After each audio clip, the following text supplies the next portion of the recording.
teatro pós-moderno nasceu em contraposição ao teatro lúdico. Designando-se como pós-moderno toda a produção cultural nascida na era pós-industrial. O pós-dramático é o teatro pós-guerra. Depois de todas as atrocidades e recém-descobertas científicas, a arte precisava acompanhar de alguma forma os sentimentos e as angústias do pior século que a humanidade já viveu. Verificou-se que, após 1950, manifestações artísticas passaram a fornecer procedimentos de linguagem para as intocáveis novas mídias surgidas com a revolução cibernética.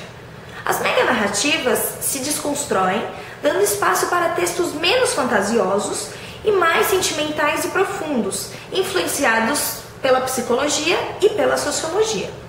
A diferença entre o teatro pós-moderno e o realista é que no realista aprofundava-se no psicológico e não no emocional, tratando-se de ações cotidianas, propondo empatia com o público, e já no pós-moderno se aprofunda no lado melancólico e trata a vida como algo cruel, frio e sem expectativas de melhora, sendo a única solução a morte. Os principais autores do pós-dramático. Rainer Miller. Nasceu em 1929 e faleceu em 1995. Suas principais obras foram Die Amtsindlerie e Hamlet Machine, que foi escrita em 77 e inspirada em Hamlet, de William Shakespeare. Na peça aparecem as catástrofes da história e da cultura ocidental, além da crise do artista intelectual, dividido entre o desejo de se transformar em uma máquina sem dor ou sem pensamentos. Peter Brook. Nasceu em Londres em 1925. É diretor de teatro e cinema. Influenciado por Brecht, Brook, em sua visão artística não nacionalista, apesar de ter vivido o período da Europa pós-guerra, cria a caracterização dos personagens com o intuito da alma visível do ser humano de se tornar visível para o espectador, tirando-o da passividade e sendo incluído no espetáculo. Seus principais trabalhos são A Sombra da Força, de 53, O Senhor das Moscas, de 62 e Rei Lear, de 71. And I'll give thee 2 crowns. What 2 crowns shall they be? Why, after I've cut the egg in the middle and beat up the meat, the 2 crowns of the egg. Meyerhold nasceu na Rússia em 1874 e faleceu em 1940. Sendo executado pela ditadura stalinista, foi um importante ator, diretor e teórico teatral. Realizou seus trabalhos no Teatro de Arte de Moscou, mas depois de desentendimentos com Stanislavski, acaba por formar sua própria companhia. Seu principal campo de pesquisa foi na área corporal do ator, criando sua teoria denominada biomecânica, que consiste em transformar o corpo do ator em objeto manipulado pela mente. Dessa forma, o ator estaria subordinado à perfeição cênica da marionete, facilitando a inclusão na proposta de cena do diretor. Nelson Rodrigues. Nasceu em Recife em 1912 e faleceu em 1980. Suas principais obras são A Mulher Carioca, O Vestido de Noiva e Toda Nudez Será Castigada.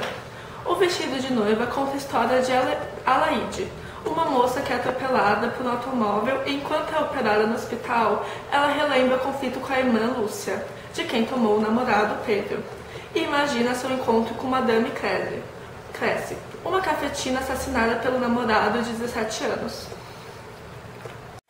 Sarah Kane. Sarah Kane, nascida no Reino Unido em 1971, foi uma grande dramaturga inglesa.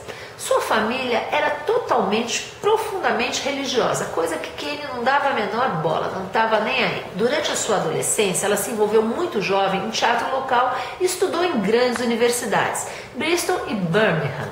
Sua primeira peça foi Blasted, traduzida como Ruínas. Foi escrita na faculdade e encenada no final do ano por um grupo de alunos. Em 1995, a peça chama a atenção de um grande agente e é trazida, adivinhe para onde?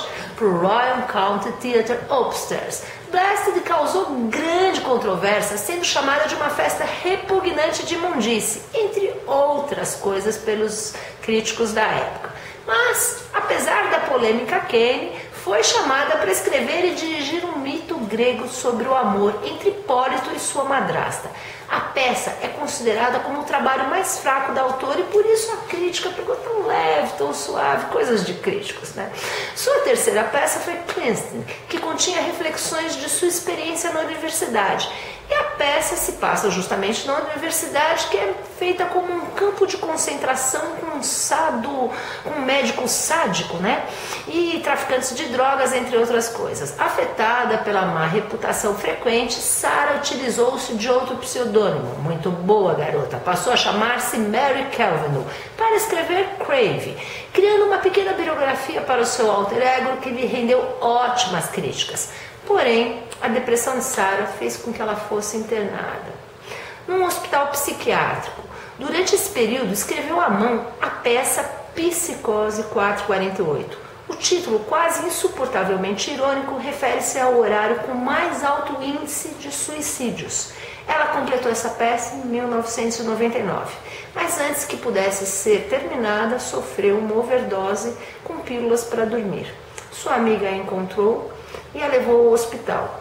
Nesse ato de cuidado, infelizmente, a grande dramaturga só viveu mais 2 dias. A obra. Apesar do que alguns podem achar, a obra Psicose 448 de Sarah Kane é muito mais do que uma mera carta de suicídio.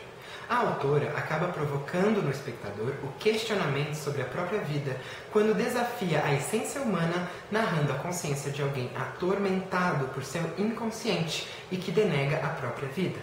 A obra mostra uma mulher psicótica, supostamente internada numa clínica psiquiátrica, e aborda suas relações consigo mesma, com um amor que pode ou não pode ser real e com o ambiente ao seu redor.